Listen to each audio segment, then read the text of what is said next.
Hi there, welcome to Stitching with Samantha. Today I'm going to show you how to personalize a Christmas stocking with embroidery.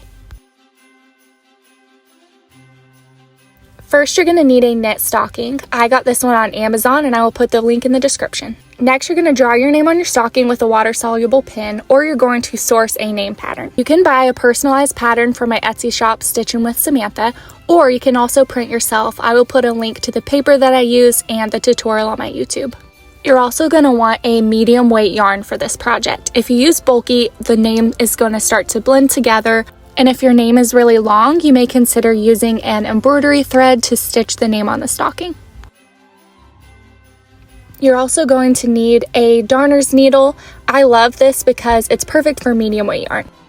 And lastly, you're going to want a pair of scissors. Any scissors will do.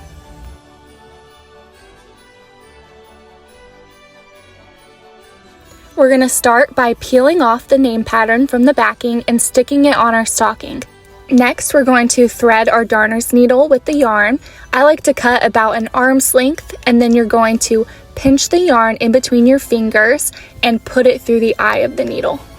You're going to pull it through about a quarter of the way so that one of the strings hangs down, and then on the longer end of the string, we're going to tie a knot. Tie about 2 to 3 knots so that it doesn't come through the sweater material. I like to take the yarn in between my fingers and kind of roll it so that it's at the end.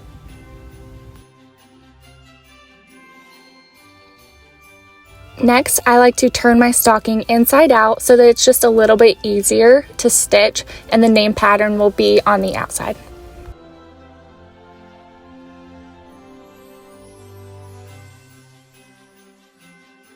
To start chain stitch for your name, you're going to bring your needle up and you're going to bring it back down at the exact point that you entered. You're going to stop and not pull it all the way through, leaving a loop, and then you're going to bring your needle from the back of the fabric up to the front through the middle of the loop. You're going to bring your needle up and pull the yarn taut, and that is going to catch your loop. After that, we are going to take our needle back down through the middle of our loop,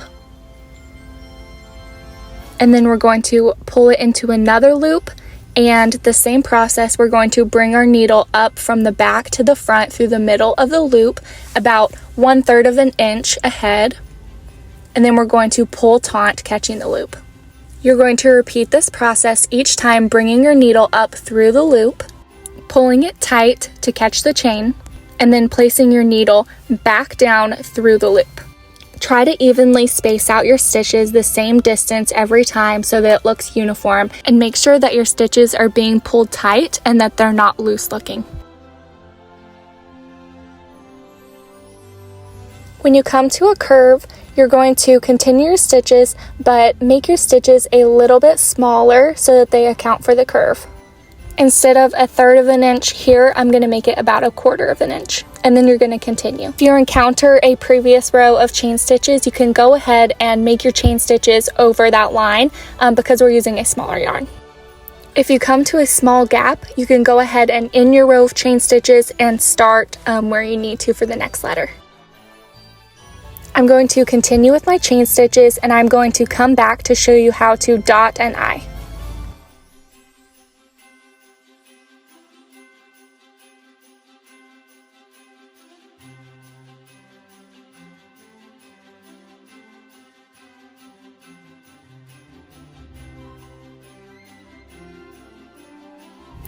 To end a chain stitch, you're going to make your last chain, and then you're going to bring your needle on the outside of the chain, and you're going to make your needle as close to the last chain as you can and bring it to the back of your fabric.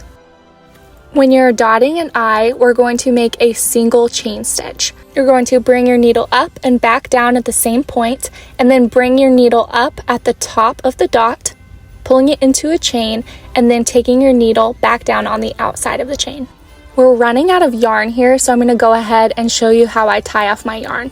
I like to take my needle under previous stitches, so I do that one time and then one more time, and then on the second one, we're going to pause and bring our needle through the little loop that's there, and then you're going to pull it in the opposite direction and pull it tight. And then to ensure that the back is flat and smooth, you're going to bring your needle under a previous stitch one more time, and then we're going to cut our yarn.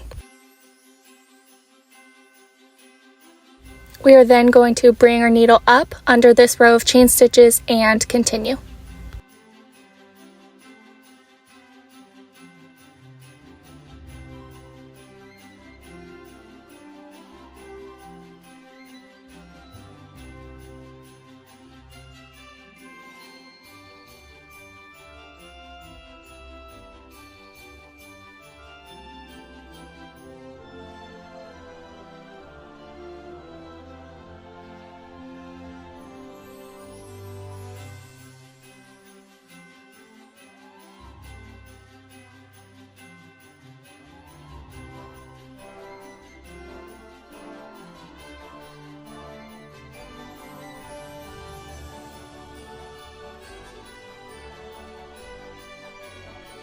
When you come to the end of your stencil, we're going to put the last chain in place and then bring our needle on the outside close to the chain and bring it back down, and we're going to cut off our yarn.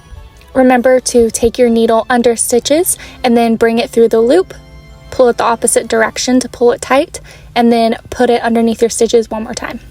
We are now going to turn our stocking the right direction again, and we are going to wash off the stabilizer. To ensure that all of the stabilizer washes off and no ink bleeds, I like to use a mild dish soap, and I will scrub it into my clothing or piece of fabric. And remember to wash underneath the stitches, and if you see any kind of black at all, apply more mild dish soap and rub it into that area. This is a tedious step, but it ensures that everything is washed off. Then you're going to dry your stocking and you're done. Now you can enjoy your special keepsake and make some for the whole family.